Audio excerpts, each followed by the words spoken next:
સહજાનંદ સ્વામી મહારાજની જય।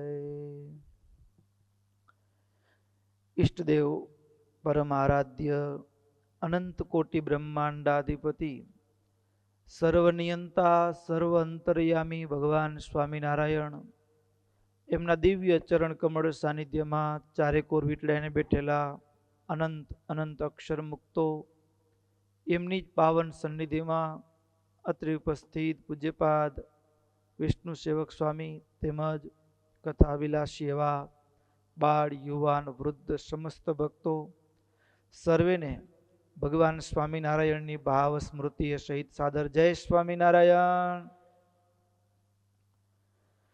વાલા ભક્તો, ચાલતી નિત્ય સાયંકાલીન શ્રીમદ સત્સંગી જીવન કથા ગંગા મહારાજ ગત સત્રની અંદર જે કથા વિરામ પામી મહારાજ વિસનગર પધાર્યા છે। આ વિસનગર ચાતુર્માસમાં કેવા નિયમ લેવા, અષાઢ સુદ દસમી એટલે કે બીજા જ દિવસે અષાઢ સુદ એકાદશીના દિવસે નિયમની એકાદશી, આગળના દિવસે મહારાજે ચાતુર્માસમાં જે નિયમ લેવાની વાત એ વિસનગરમાં કરી। વિસનગર બે, એક તો સત્સંગી જીવનમાં ચાતુર્માસમાં નિયમ લેવાની વાતના સંદર્ભમાં વિસનગરને સૌ કોઈ સત્સંગી જીવન શાસ્ત્રનું પ્રમાણ લે એટલે આ અધ્યાય આવે આવે ને આવે, 3 અધ્યાય છે। બીજામાં વિસનગર એક ભક્ત ચિંતામણીમાં નિષ્કુળાનંદ સ્વામીએ વિસનગરનો એક વિશિષ્ટ પ્રસંગ પણ નોંધ્યો છે।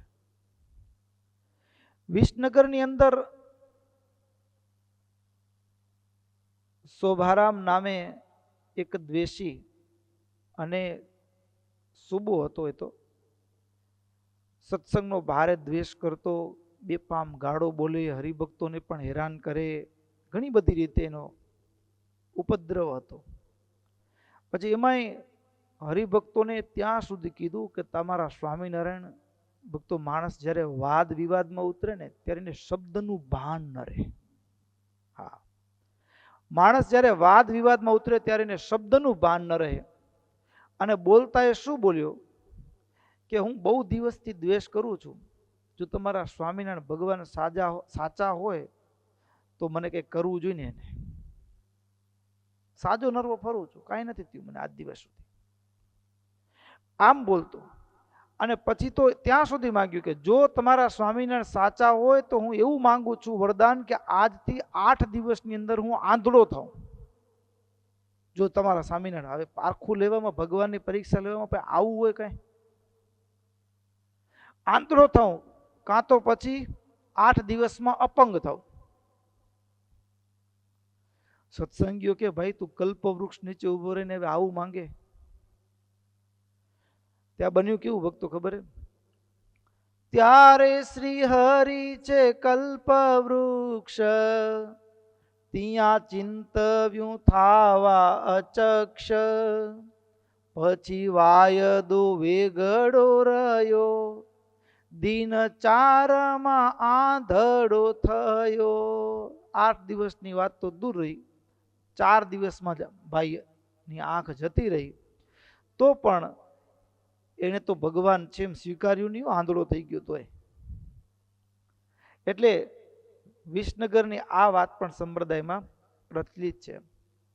હવે મહારાજ ચાતુર્માસના નિયમ વાત સંદર્ભમાં વાત કરે છે, એમાં પણ મહારાજે છેલ્લે કીધું કે 4 મહિના કદાચ કોઈ નિયમ ન લઈ શકે વ્રત કે તપ, તો કમસે કમ છેલ્લે કાર્તિક 1 મહિનામાં કાર્તિક માસમાં તો વ્રત કરવું કરવું ને કરવું। ભક્તો, શાસ્ત્રો જો સમજાય તો એટલો આનંદ આવે, અને ન સમજાય તો એવું લાગે કે આ બધું છે ને આ ધર્મ જગત અંધશ્રદ્ધા ને ગોળ કપોળ ભોળા માણસોને છેતરવાનો ધંધો છે। પણ જો સમજાય તો આનંદ આપે। હવે શાસ્ત્ર આગળના સત્રમાં જ વાત કરી છે, ચાતુર્માસના નિયમ, પહેલો મહિનો શાક ન ખાવું, બીજો મહિનો દહીં ન ખાવું, ત્રીજો મહિનો ચાતુર્માસની અંદર દૂધ ન પીવું અને ચોથો મહિનો દ્વિદળ. હવે એની સાથે પ્રકૃતિ સાથે સંબંધ છે. હવે ચાતુર્માસનો પહેલો મહિનો વરસાદ હોય અને વરસાદમાં ખેતરમાં વાડી ખેતરમાં પાણી ભરેલા હોય અને એ દરમિયાન જે શાકભાજી હોય એ પચવામાં ગરિષ્ઠ હોય, બહુ ભારે હોય પચવામાં. પૂર્ણ સંશોધનો થયા છે.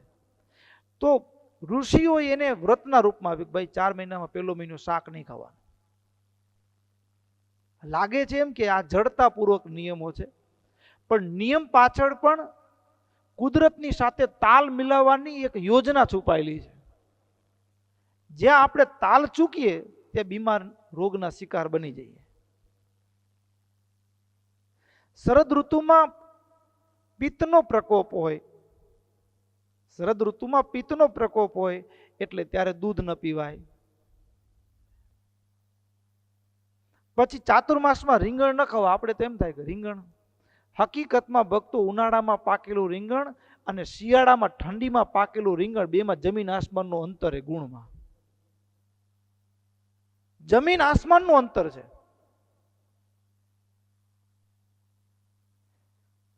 ઉનાળા એ ચાતુર્માસના એ સમય દરમિયાન પાકેલું રીંગણ હોય એ શરીરમાં લાભને બદલે કેવળ પેટનો ખાડો પુરાય, નુકસાન કરે.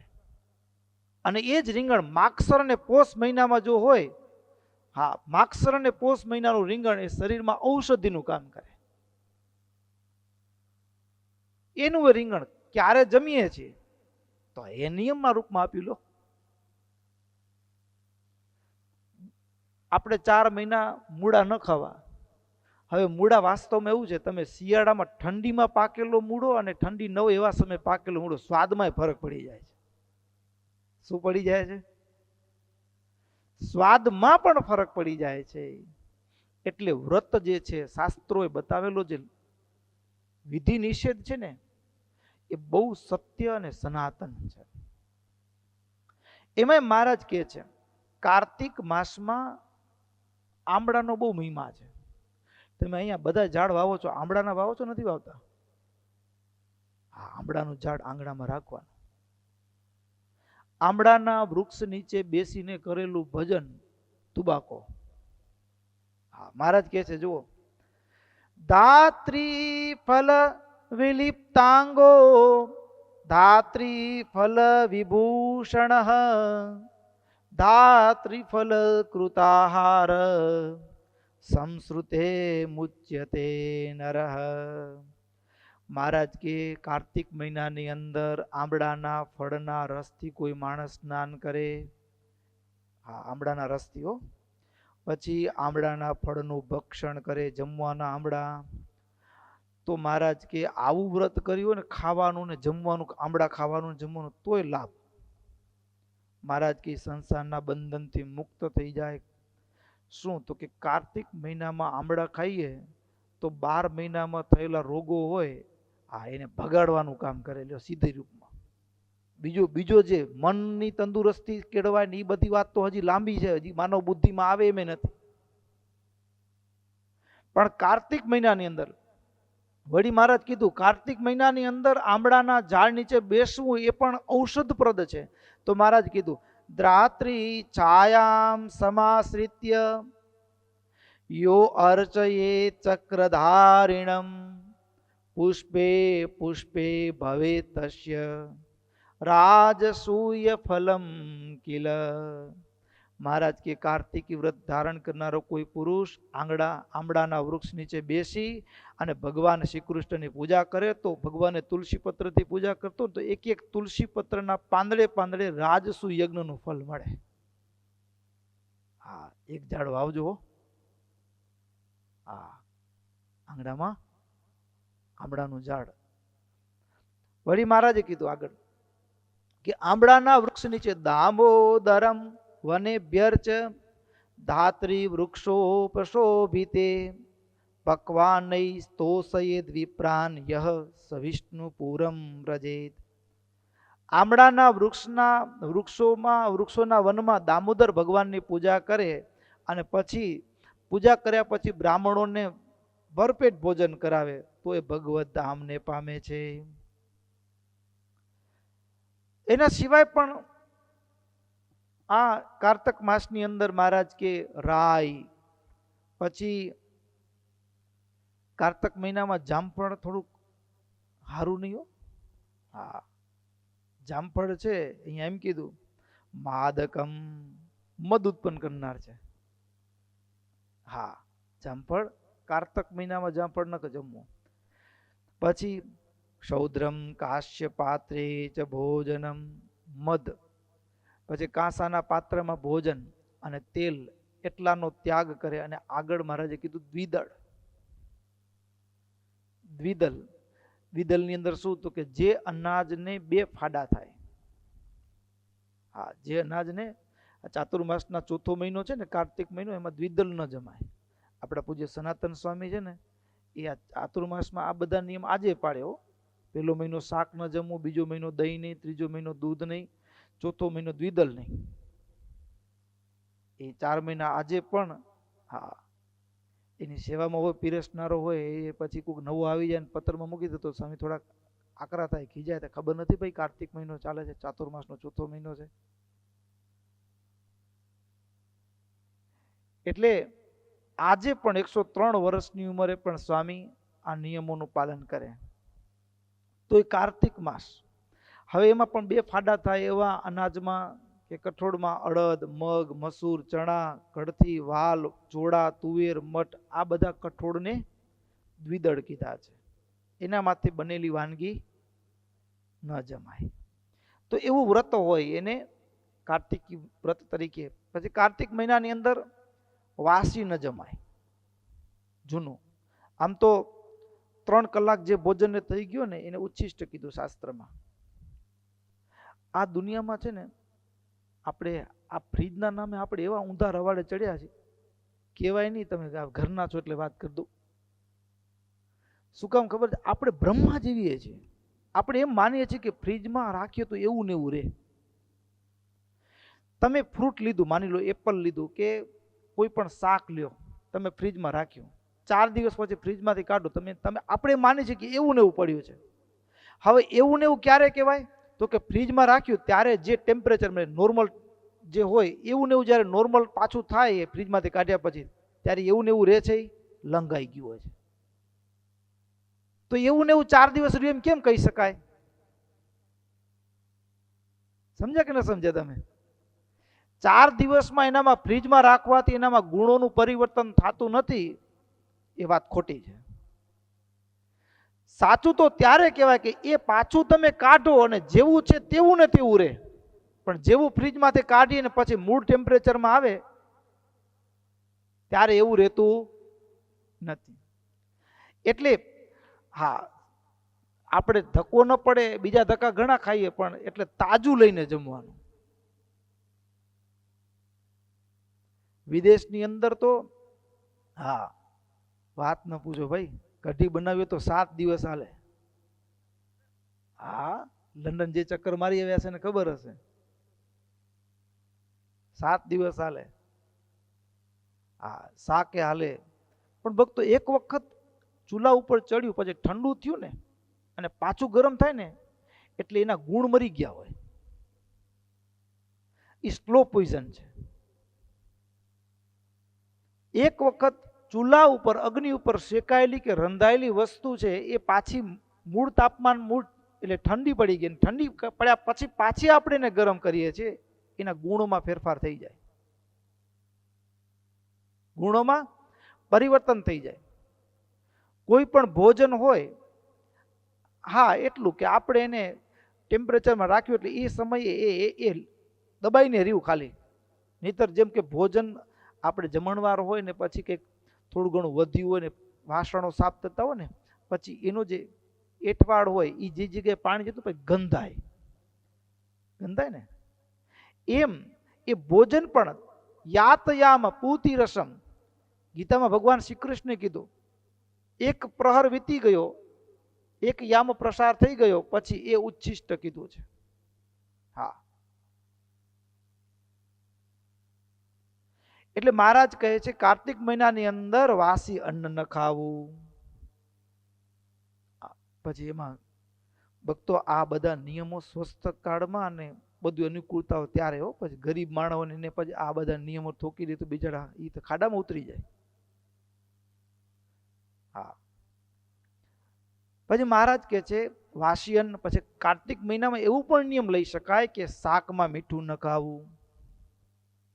પછી કાર્તિક મહિનામાં એવા પણ નિયમ લઈ શકાય કે જે અન્ન છે એ મનને દૂષિત કરે. મનને દૂષિત કરે એટલે કે જેનાથી મન વિહવળ બનતું હોય. હા, દરેક ભોજનની જુદી જુદી અસર હોય. હા, ઢાંકણામાં પીવે એ પાણી લિક્વિડ જ હોય, નળમાં આવે એ લિક્વિડ હોય, પણ બેના ગુણમાં ફરક કે નહીં?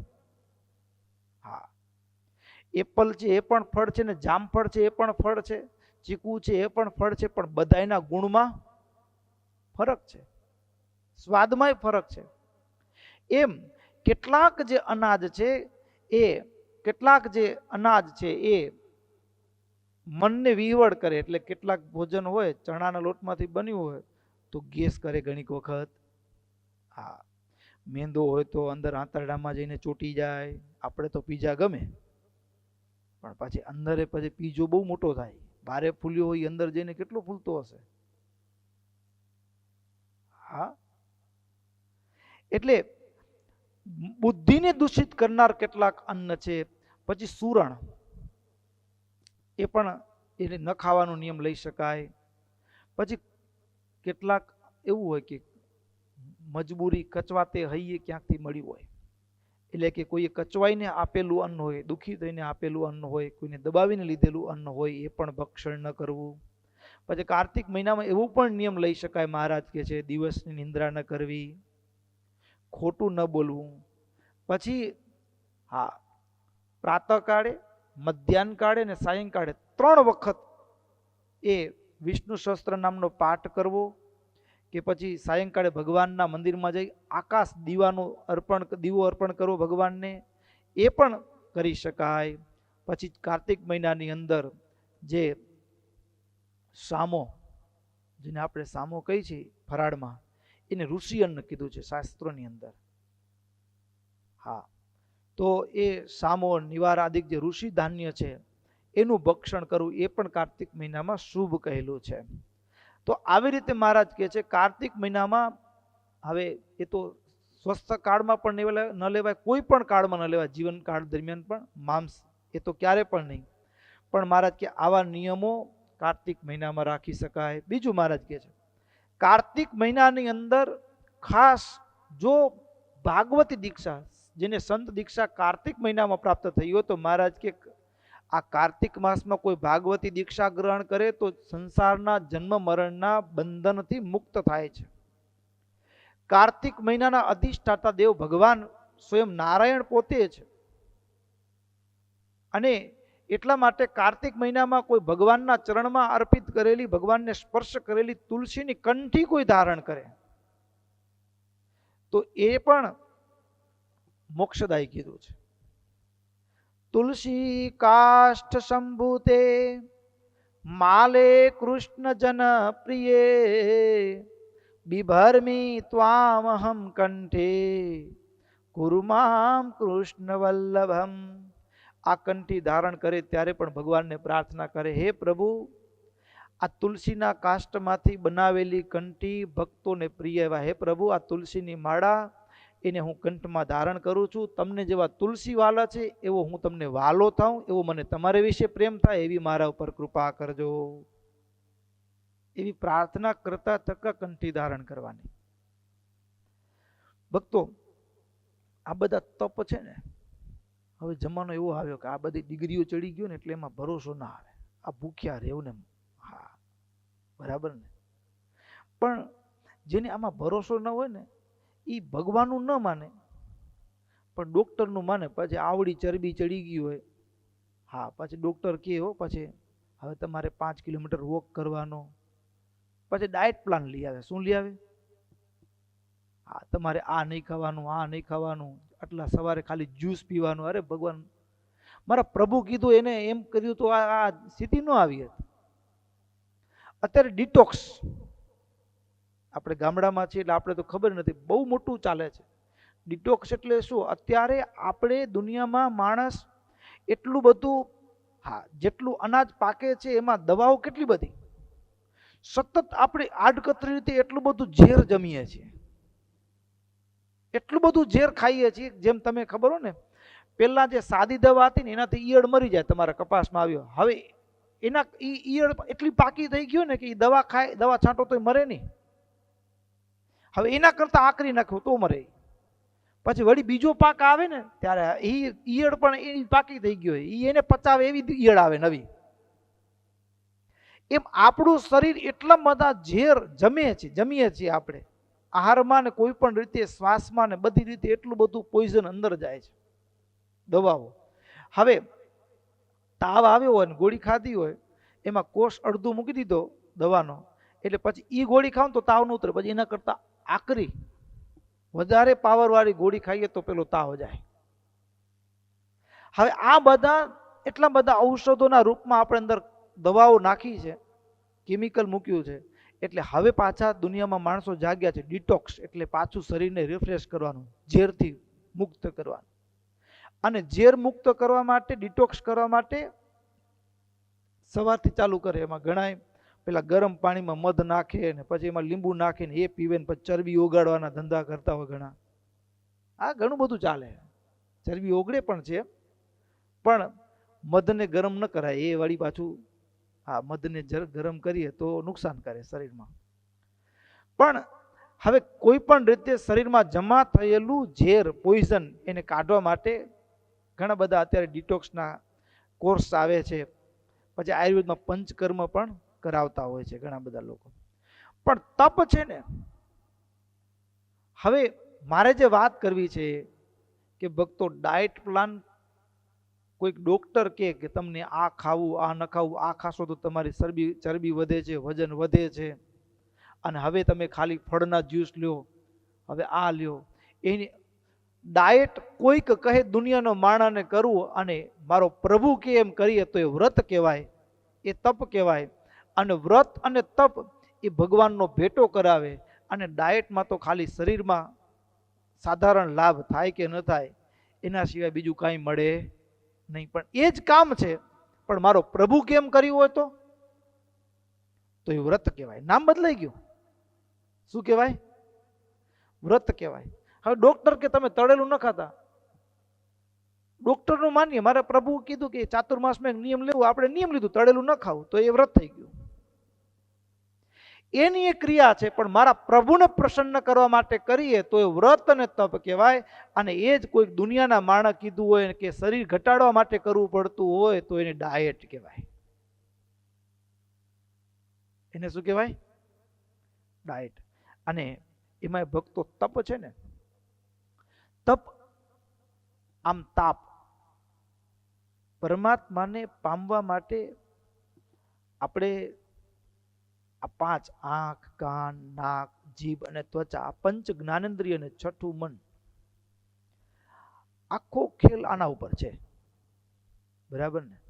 હવે આ પાંચ છે અને છઠ્ઠું મન, એ જગતમાં એવું રવાડે ચડ્યું છે, એવું રવાડે ચડ્યું છે કે હવે એને ત્યાંથી જગતમાંથી પાછું વાળીને ભગવાનમાં લગાડવા માટે, હા, આ આંખે એટલી બધી બગીચાને ફરવા ગયો એટલે એ આંખ બંધ કરીને બગીચો જ દેખાય, હા, ચોપાટી દેખાય, હોટલમાં ગયો એ દેખાય. આ જીભે એટલા બધા સ્વાદ ચાખ્યા છે, હા, જમવાની વાત આવે ને કેવું અવનવું દેખાય, મુખમાં રસ આવે. હવે એ બધાને પાછા વાળીને ભગવાનમાં લગાડવા છે. તો એ ભગવાનમાં લગાડવા માટે સૌથી પહેલી વસ્તુ, આગળના સત્રમાં પણ એ જ વાત કરી હતી કે લગાડવા માટે હવે એ જ્યાં જાય છે ત્યાં બ્રેક લગાવવું પડે. આપણે કહીએ ને કોઈ માણસ કોઈ ખોટી જગ્યાએ ફસાઈ ગયો હોય તો પહેલાં તો એ માણસને પાછો વળવા માટે એનો જે એને સર્કલથી ને તોડવો પડે ને. એમ જેનાથી ઇન્દ્રિયો, પંચ જ્ઞાનેન્દ્રિયો ને છઠ્ઠું મન એ જગત તરફ દોટ મૂકે છે, એ બધું બંધ કરવાનું. એ બધું બંધ કરવાની જે પ્રક્રિયા છે એને તપ કહે છે, એને વ્રત કહે છે. કે જ્યાંથી મન જગતમાં જાય ત્યાં એક દિવાલ ઊભી કરી દેવાની છે, સમજણની, આજ્ઞાની.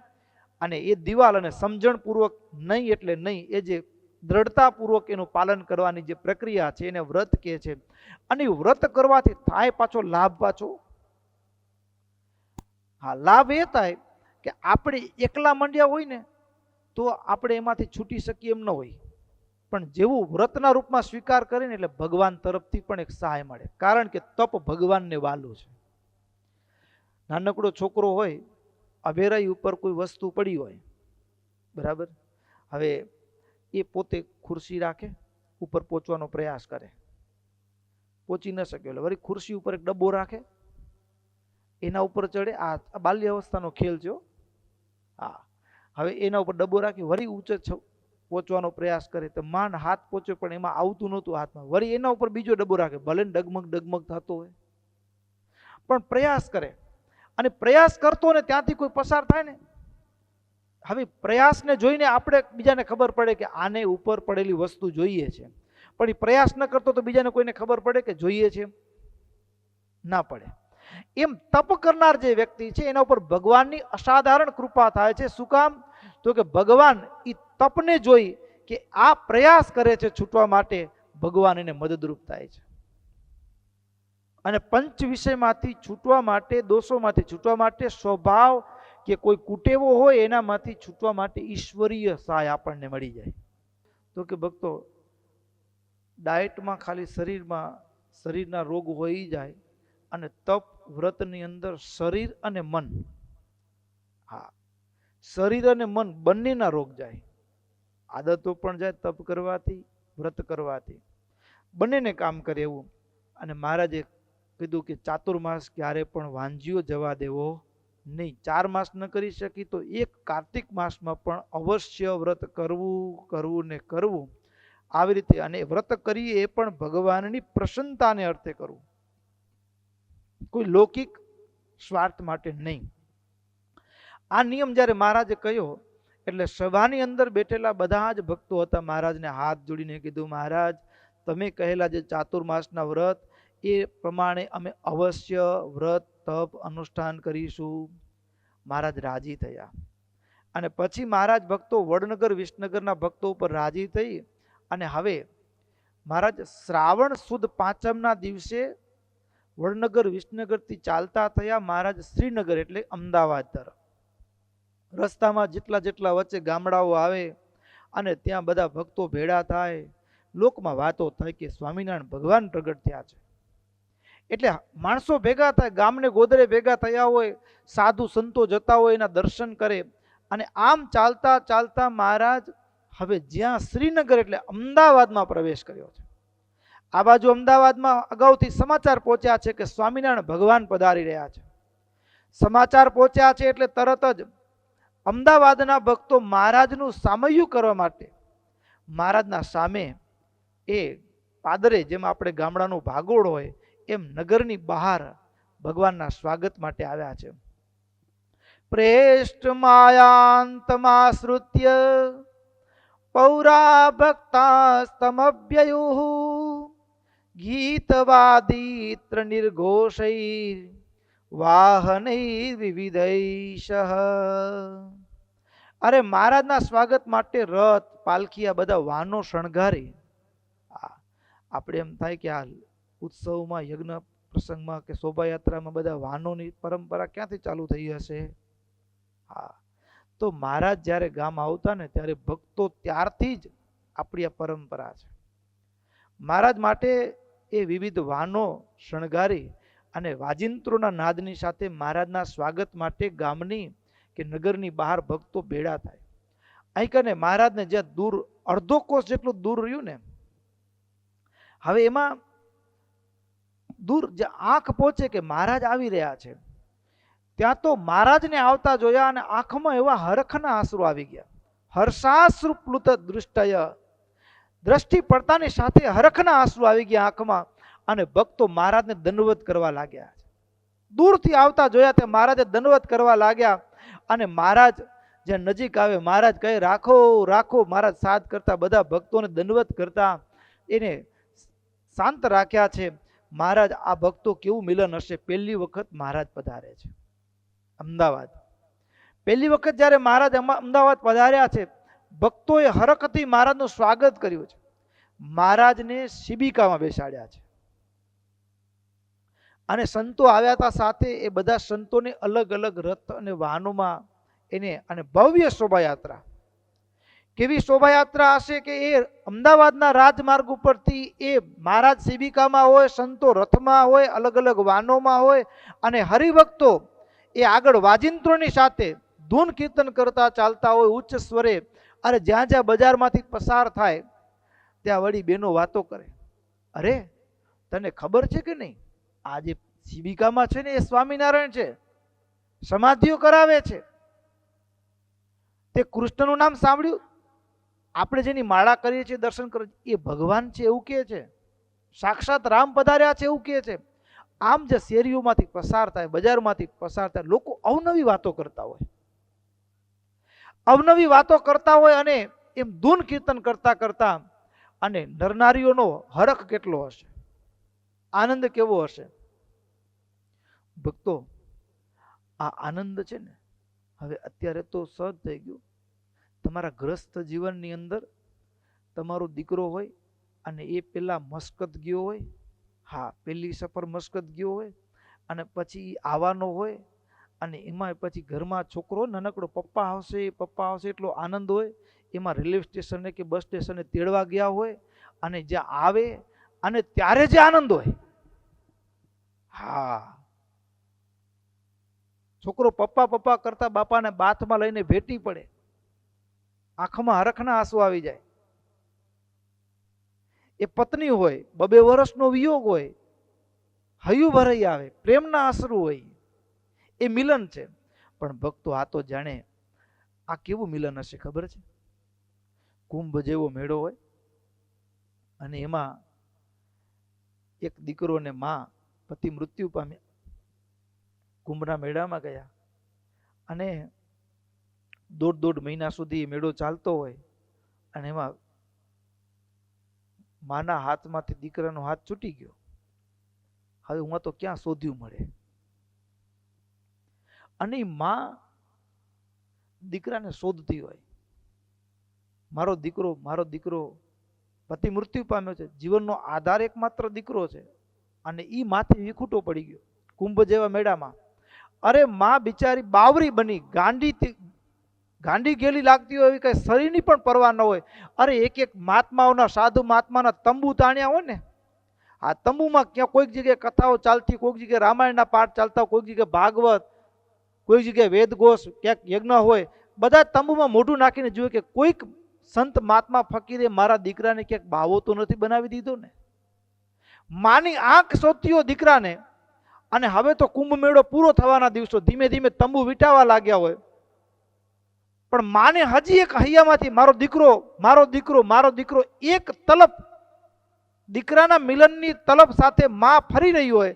અને એમાં કુંભ મેળો પૂરો થવા છેલ્લા 3 દિવસ બાકી હોય, અને જે રસ્તેથી માં શોધતી દીકરાને જતી હોય, અને એ જ રસ્તેથી સામે દીકરો પણ માને શોધતો આવતો હોય, અને જે નજર પડે અને જે દોટ મૂકે, અને દીકરો માને ભેટી પડે, અને માં દીકરાને ભેટી પડે, તેડી લે, અને જે આંખમાં આંસુ આવે, અને એની જે ક્રિયા હોય, એ ક્રિયા ભક્તો યુગોથી 184 ફેરામાં ભટકી ગયેલો જીવ જ્યારે ભગવાનના દર્શન કરે ને, આ તલપ લાગે, પ્રભુ પ્યાસની તલપ. અને મહારાજને આવતા જુએ ને, એમ લાગે કે મારી જિંદગીનો આજનો દિવસ, બસ મારી જિંદગીનો આજનો દિવસ એ યાદગાર પહેલા દર્શન ભગવાનના થયા હોય. અને એ દર્શનને પણ ભક્તો કેવો હૈયામાં હરખ હોય, દર્શન થવા માટે કેવી તૈયારી કરી હોય. અને એને બ્રહ્માનંદ સ્વામી કીર્તનમાં પણ ઝીલ્યું છે આનંદ, આ પ્રથમ મિલનને ભાવને. હો આજનો દિવસ રડિયામણો રે, આજનો દિવસ રડિયામણો રે. આવ્યા રે વાલો પ્રાણાધાર, આવ્યા રે વાલો પ્રાણાધાર. આજનો દિવસ રડિયામણો રે, આજનો દિવસ રડિયામણો રે. વેલા જઈને વાલાને વધાવીએ રે, વેલા જઈને વાલાને વધાવીએ. વારણિયા લઈએ વારંવાર, વારણિયા લઈએ વારંવાર. આજનો દિવસ રડિયામણો રે, આજનો દિવસ રડિયામણો. મેં તો ભાવ સહિત હરી ભાડિયા, મેં તો ભાવ સહિત હરી ભાડિયા. મારે હૈડે બેની હરખ નમાય, મારે હૈડે બેની હરખ નમાય. આજનો દિવસ રડિયામણો રે, આજનો દિવસ રડિયામણો. મિલનનો આનંદ છે ને કીર્તનમાં ઝીલાયો છે. બ્રહ્માનંદ સ્વામી કહે છે, હા રાતે ઊંઘ નથી આવી. ક્યારે સવાર પડે મહારાજને વધાવવા જઈએ, અને જ્યારે પ્રથમ વખત મળીશ ને ત્યારે મહારાજના વારના લઈશ. કેવી રીતે મળશું? જેમ માણસ છે, હા એ ગ્રસ્તમાં તમે અનુભવ્યું હશે, જેના લગ્ન થઈ ગયા હશે ને, હા કાલે આપણે આવા કપડાં પહેરશું, અહીંયાથી જાન નીકળતી હશે, ભાઈ ઉપર બેઠા હશે, ઘણા દુનિયા સપના જોતા હોય ને, એમ પ્રભુ મિલનનું એક ભાવ. રાત્રે ઊંઘ નથી આવી એવા કેટલાય ભક્તો મહારાજના સ્વાગત માટે એ જે શોભાયાત્રામાં જોડાયા છે. અને જે પોતાની શેરી પાસે ભગવાન આવતા હોય, અને એ હરખ કેટલો રાતે ઊંઘ નથી આવી, અને કાલે મળીશ ત્યારે મહારાજને વારણા લઈશ. અરે એટલું નહીં, અને જ્યાં નજર પડી હોય મહારાજ ઉપર, પેલી નજર, અને જેમ હૈયું થનગની ઉઠ્યું હોય, નાચી ઉઠ્યું હોય, અરે કેવી તૈયારી. હા રાત્રે ઊંઘ ના આવી હોય, સવાર પડતા તો તોરણ બાંધ્યા હોય, હા ડેલીએ બેનો મંગળ ગીતો ગાતી હોય, ને મહારાજની શોભાયાત્રા ચાલતી હોય. કેટલાક બેનો હાથમાં થાળ ભરીને ઊભી હોય, મોતીના થાળ હોય, ગજમોતી, કેટલાકના હાથમાં પુષ્પની માળાઓ હોય, અને મહારાજને ગળી ખમા અખિલ બ્રહ્માંડાધિપતિ પરાત્પર નારાયણ ભગવાન સ્વામિનારાયણને ગળી ખમા કહીને મહારાજ ઉપર પુષ્પની વૃષ્ટિ થતી હોય. અને એવી શોભાયાત્રા અહીં કને બ્રહ્માનંદ સ્વામી કહે છે આગળ, મેં તો તોરણ બાંધ્યા ટોડલે, મેં તો તોરણ બાંધ્યા ટોડલે રે. સર્વે માનુની મળી મંગળ ગાય, સર્વે માનુની મળી મંગળ ગાય. આજનો દિવસ રડિયામણો રે, આજનો દિવસ રડિયામણો. મેં તો થાળ ભરી ગજ મોતી રે, મેં તો થાળ ભરી ગજ મોતી રે. વાલા ને વધાવાને કા, મારા વાલા ને વધાવવા કાજ રે. આજનો દિવસ રડિયામણો રે, આજનો દિવસ રડિયામણો રે. મારો જન્મ સુધાર્યો જાદવે, મારો જન્મ સુધાર્યો જાદવે. હૈડાની સર્વે પૂરી છે હામ, હૈડાની સર્વે પૂરી છે હામ. આજનો દિવસ રડિયામણો રે, આજનો દિવસ રડિયામણો રે. બ્રહ્માનંદના વાલાને ઉપરે, બ્રહ્માનંદના વાલાને ઉપર. વારી નાખું મારું ધન ધામ, વારી નાખું મારું ધન ધામ રે.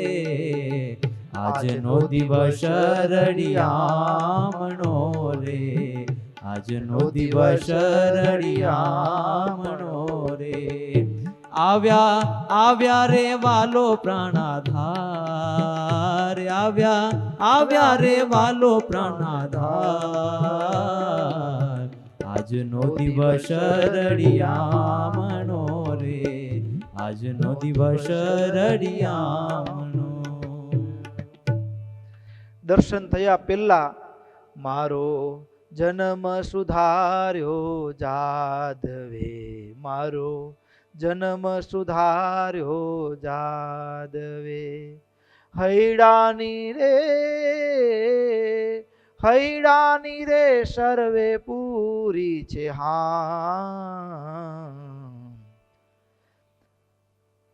ભક્તો, જે દર્શનની રાહ જોતા હોઈએ, માનવનો જન્મ મળ્યો છે ને આ માનવ જન્મથી જો ભગવાન પામી ગયા તો ખાટી ગયા.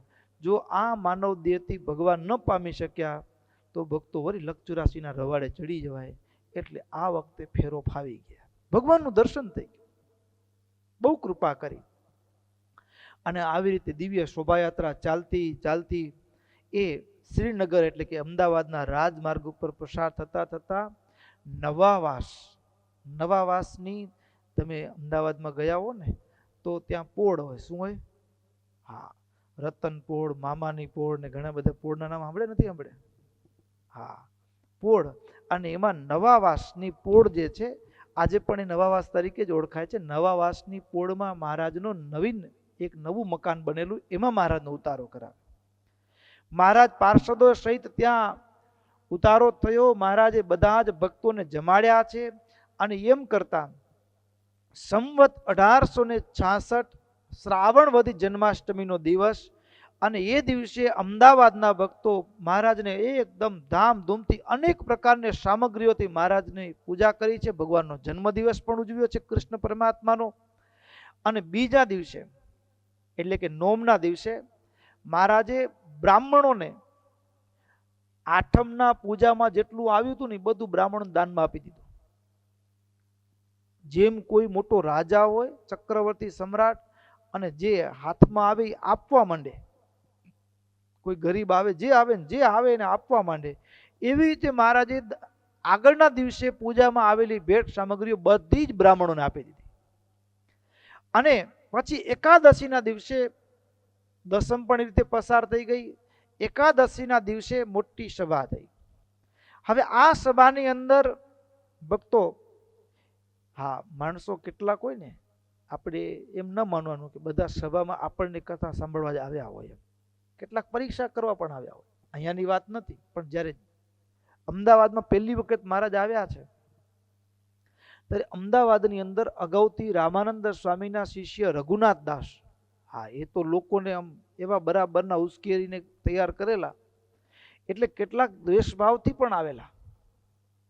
અને દ્વેષભાવથી આવ્યા હોય ને જોવા માટે, આમ અધાપારીને ઉભ્યો આમ છેડે. આઈકને લખ્યું છે સભાની અંદર અભક્તા, જે ભક્ત નહોતા એ પણ આવેલા. અને એ પાછા ઊંચા ચારે બાજુ આમ શું થાય છે, શું કરે છે સ્વામિનારાયણ, આમ મુખ ઊંચા કરીને ક્યાંકથી ડોક્યું કરીને જુએ સભાની અંદર. આમ બધા ચારે બાજુથી એવા કેટલાક ઘણા બધા. અને એ અભક્તો હતા, જે ભગવાનના ભક્તો નહોતા. એમાં કેટલાક એવા પણ હતા કે લોક દ્રષ્ટિએ એ વેદ શાસ્ત્રને ભણેલા હોય. શાસ્ત્રને ભણવું અને પચાવવું એ બેમાં ફરક છે. ભણતર એટલે દુનિયામાં ભણતર એટલે શબ્દ જ્ઞાન. શબ્દ જ્ઞાન વાંચતા આવડી જાય એ શબ્દ જ્ઞાન કહેવાય. ક્રોધ કરવો નહીં, હવે વાંચી શકાય, ક્રોધ કરવો નહીં એ શબ્દ જ્ઞાન છે. પણ ક્રોધ કરવો નહીં, પણ મને ક્રોધ આવતો હોય તો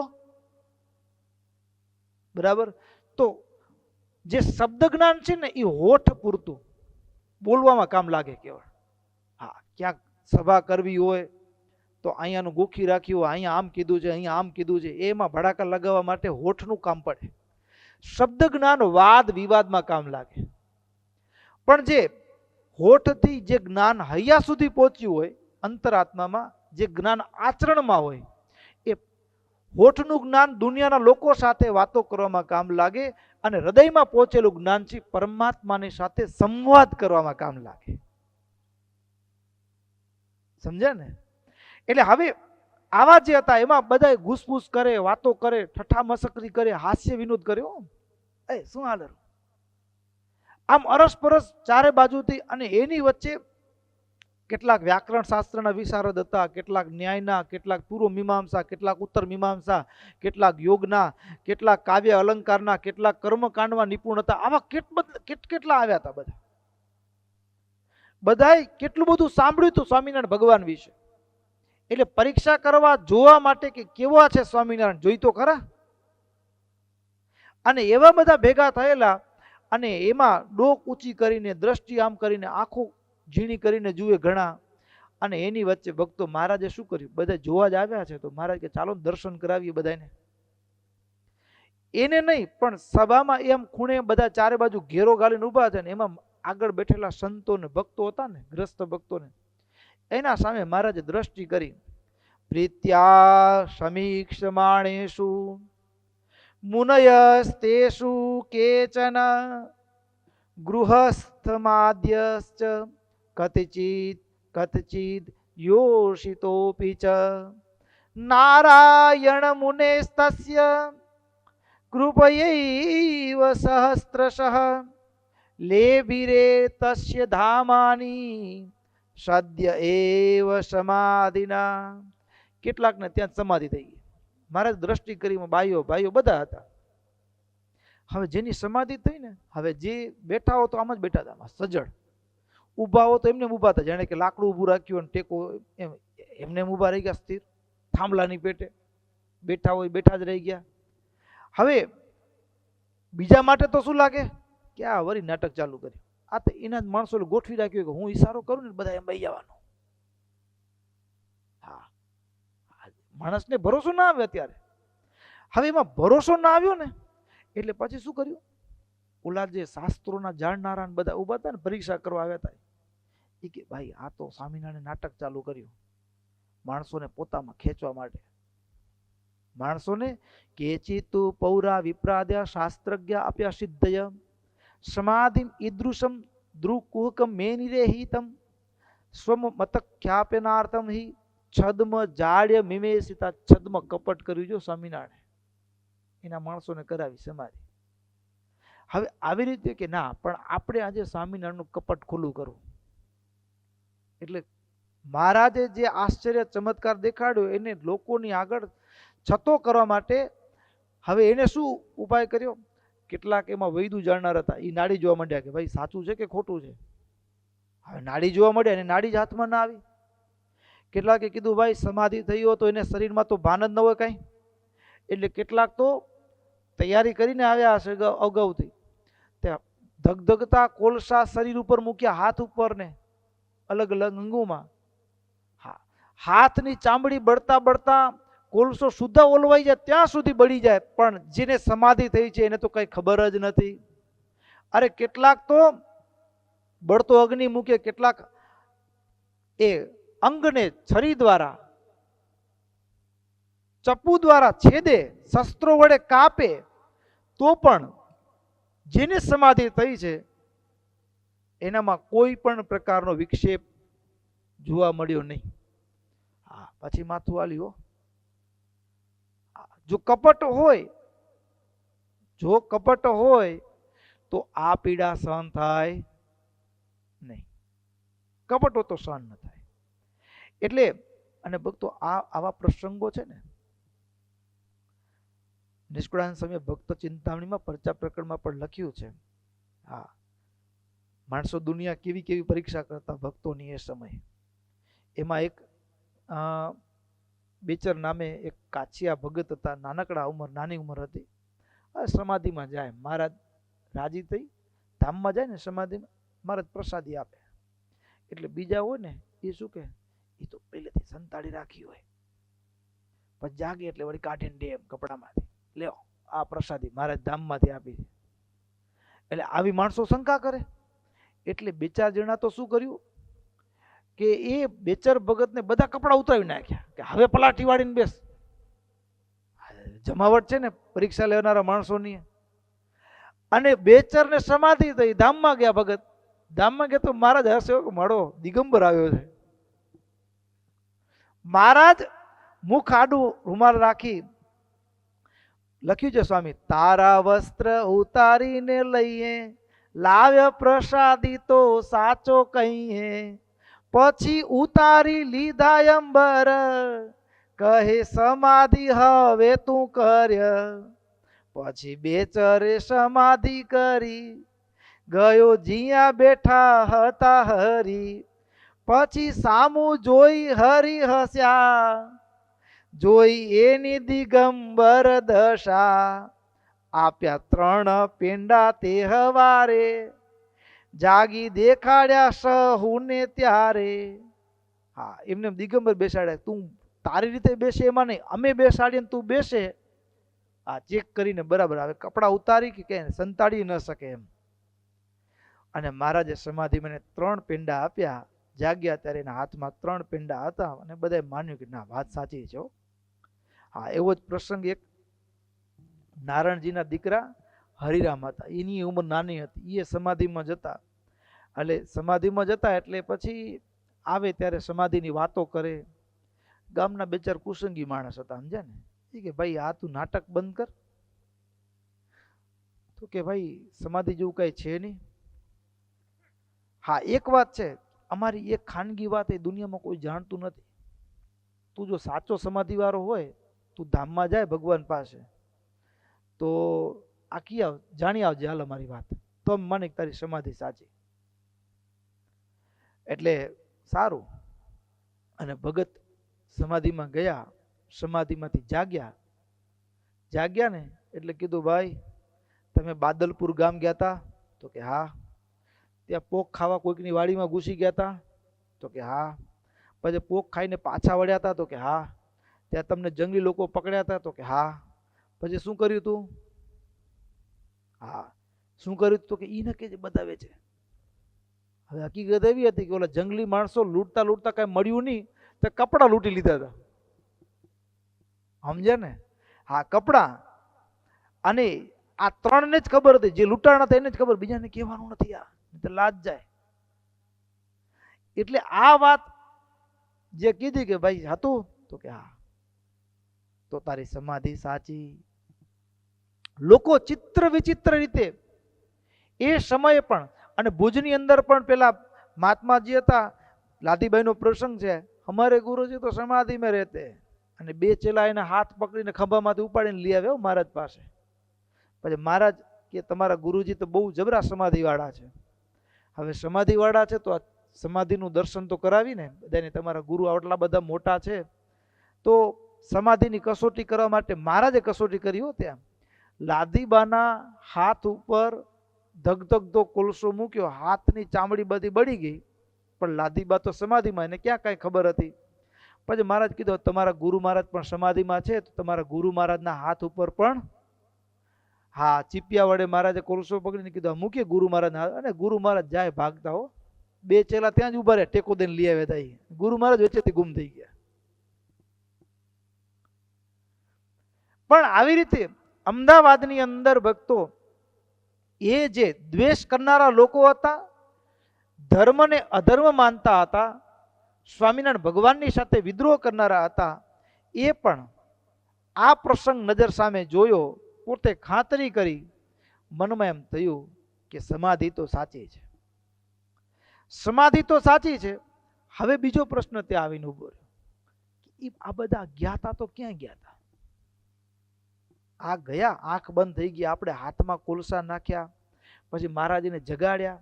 હવે એ ક્યાં ગયા હતા, શું જોયું, એ તો પૂછીએ. હવે કોઈથી શાસ્ત્ર વાંચ્યું ન હોય ને, એ ધામનું વર્ણન કરે,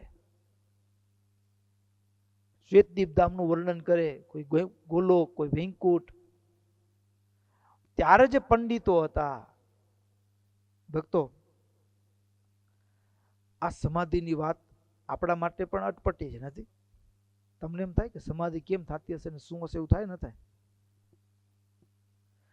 ભક્તો, સમાધિ છે ને, સમાધિ પેલું જ વચનામૃત છે, ગરડા પ્રથમ પ્રકરણનું. જેના મનની વૃત્તિ ભગવાનના સ્વરૂપને વિશે અખંડ રહેતી હોય, એ જીવ, ઈશ્વર, માયા, બ્રહ્મ, પરબ્રહ્મને તો દેખે છે કે ભગવાનના ગોલોક વૈકુંઠ આદિક ધામને દેખવાની ઈચ્છે તો તત્કાળ દેખે.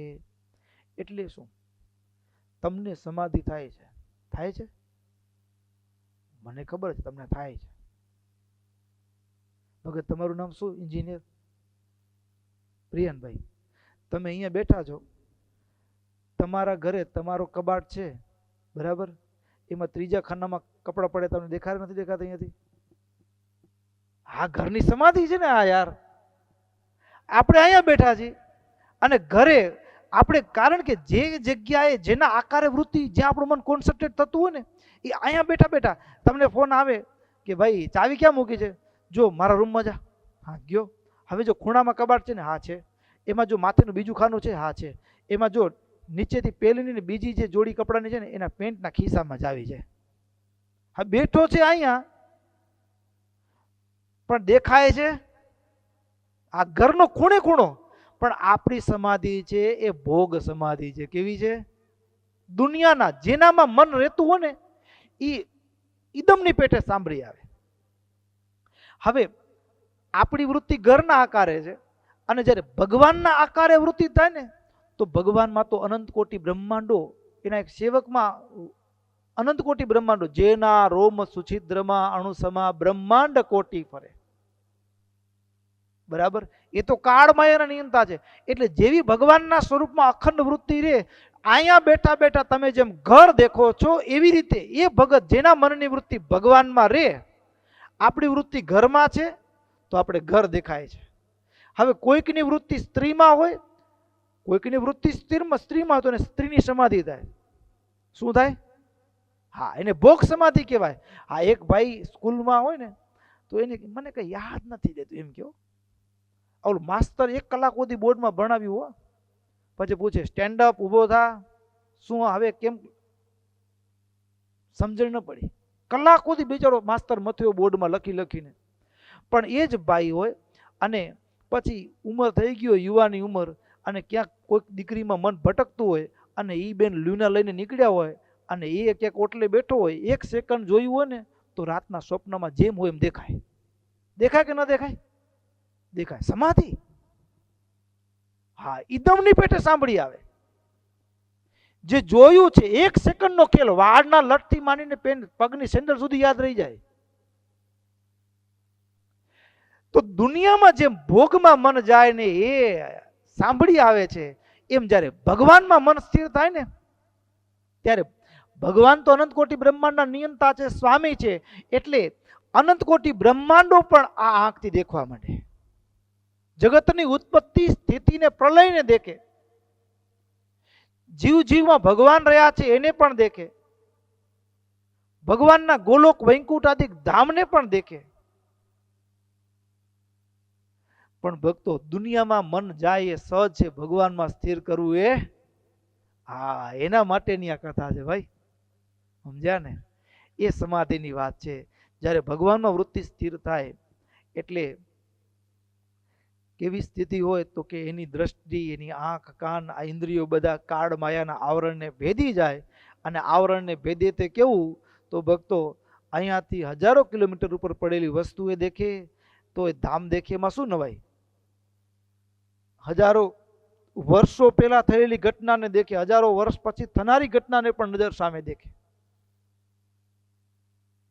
તો જેમાં વૃત્તિ સ્થિર થાય છે એ સાંભળી આવે, અને એના આકારે વૃત્તિ થાય, મન કોન્સન્ટ્રેટ થાય, એ સમાધિ છે. અને એવી વાત સમાધિની. અને પછી જે જે ભક્તો ધામમાં જોયું છે એની વાત કરશે. એ કથા આપણે પછીના સત્રમાં સાંભળશું. સદાનંદ સ્વામી મહારાજની જય. શ્રીપતિમ શ્રીધરમ સર્વદેવેશ્વરમ ભક્તિધર્માત્મજં વાસુદેવમ હરે માધવમ કેશવમ કામદમ કારણમ સ્વામિનારાયણમ નીલકંઠમ ભજે. સ્વામિનારાયણ નારાયણ નારાયણ સ્વામી નારાયણ નારાયણ નારાયણ સ્વામિનારાયણ નારાયણ નારાયણ સ્વામી નારાયણ નારાયણ નારાયણ સ્વામી નારાયણ સ્વામી નારાયણ સ્વામી નારાયણ સ્વામી નારાયણ સ્વામી નારાયણ સ્વામી નારાયણ સ્વામી નારાયણ સ્વામી નારાયણ સ્વામી નારાયણ નારાયણ નારાયણ સ્વામી નારાયણ નારાયણ નારાયણ સ્વામી નારાયણ નારાયણ નારાયણ સ્વામી નારાયણ નારાયણ નારાયણ સ્વામી નારાયણ સ્વામી નારાયણ સ્વામી નારાયણ સ્વામી નારાયણ સ્વામી નારાયણ સ્વામી નારાયણ સ્વામી નારાયણ સ્વામી નારાયણ સ્વામી નારાયણ નારાયણ નારાયણ સ્વામી નારાયણ નારાયણ નારાયણ સ્વામી નારાયણ નારાયણ નારાયણ સ્વામી નારાયણ નારાયણ નારાયણ સ્વામી નારાયણ નારાયણ નારાયણ સ્વામી નારાયણ નારાયણ નારાયણ સ્વામી નારાયણ નારાયણ નારાયણ સ્વામી નારાયણ નારાયણ નારાયણ સ્વામી નારાયણ નારાયણ નારાયણ સ્વામી નારાયણ નારાયણ નારાયણ સ્વામી નારાયણ સ્વામી નારાયણ સ્વામી નારાયણ સ્વામી નારાયણ સ્વામી નારાયણ સ્વામી નારાયણ સ્વામી નારાયણ સ્વામી નારાયણ સ્વામી નારાયણ નારાયણ નારાયણ સ્વામી નારાયણ નારાયણ નારાયણ સ્વામી નારાયણ નારાયણ નારાયણ સ્વામી નારાયણ નારાયણ નારાયણ સ્વામી નારાયણ નારાયણ નારાયણ સ્વામી નારાયણ નારાયણ નારાયણ સ્વામી નારાયણ નારાયણ નારાયણ સ્વામી નારાયણ નારાયણ નારાયણ સ્વામી નારાયણ નારાયણ નારાયણ સ્વામી નારાયણ નારાયણ નારાયણ સહજાનંદ સ્વામી મહારાજ મહારાજની